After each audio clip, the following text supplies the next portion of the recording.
Hello Eilingers, good morning.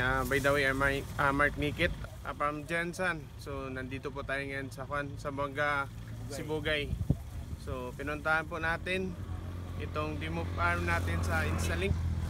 So kasi yung iba sinasabi na baka hersi lang. So pinuntahan talaga natin ang area. Tingnan nyo po kung gaano kahaba yung itong palay. So sobra sa dibdib. Okay? Yung spacing naman nito is nasa 16 by 16. Ang variety nito is Bigante Plus. So bibilangin natin kung ilang tailors ang productive tailor, sir. Okay. So pakita ko muna yung area, sir. So napakataas ng halaman. So ito, bilangin natin. So ayun, 16 by 16 yung distance niya. So mayroon talagang spacing. Sige, sir, bilangin mo yung Sige. Ito 1 plant per hill lang to, sir. Opo, one plant per hill. Oo. Okay, so bilangin natin. So 1 2 3 4 5 6 7 8 9 10 11 12, 13, 14, 15, 16, 17, 18, 19, 20, 21, 22, 23, 24, 25, 26, 27, 28, 29, 30, 31, 32, 33, 34, 35, 36, 37, 38, 39, 40, 41, 42, 43, 44, 45, 46,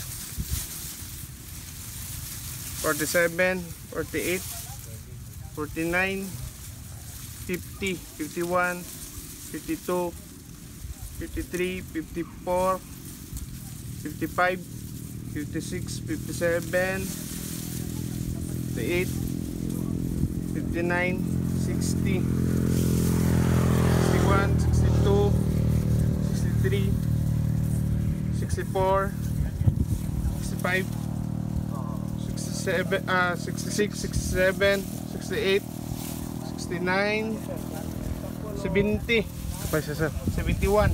So total of 71 productive tillers. Ayan, sir. So, Ayan yung bunga niya. Napakadami, ang haba. Mabigat, sir? yes, ang bigat ng palay. Grabe. 71 tillers? 71 tillers. 71 productive tillers. Now, ito, sir, isang butil lang to or isang 1 plant per hill, isang punla. Opo. 16 by 16. Anong sikreto dito, sir? Yung Inside Organic Farm. Ito po yung pina-applyan dito. ng EMI. Grabe, napakaganda. Pwede ba natin inegosyo ito, sir?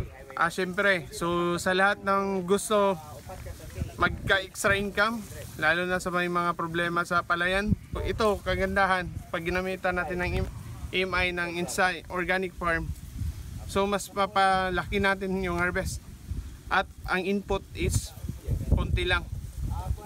Okay, so ito is sagot sa problema natin sa ating farm. Sir, pwede ba maging distributor yung iba? Yes, pwede po. Actually yung Inside Organic Farm or yung Instalink, naghahanap po ng mga sa iba-ibang region o iba-ibang barangay. So naghahanap po tayo ng mga exclusive distributor. Sir, ano masasabi nyo sa mga kapalay natin dito sa Zamboanga, Sibugay? Challenge ko po sa mga kasamahan kong mga farmers. I-try nyo lang po yung Instalink Organic Farming. Tested and proven talaga yan. Kasi tingnan nyo yung palay namin dito. Hindi naman ito maipagmamayabang namin. Ngunit makita nyo rin naman yung resulta. Kaya hikayatin ko kayong itry nyo pong magamit ng organic farming kasi hindi rin ito makakasama sa ating katawan yung mga bunga ng ating kinakain na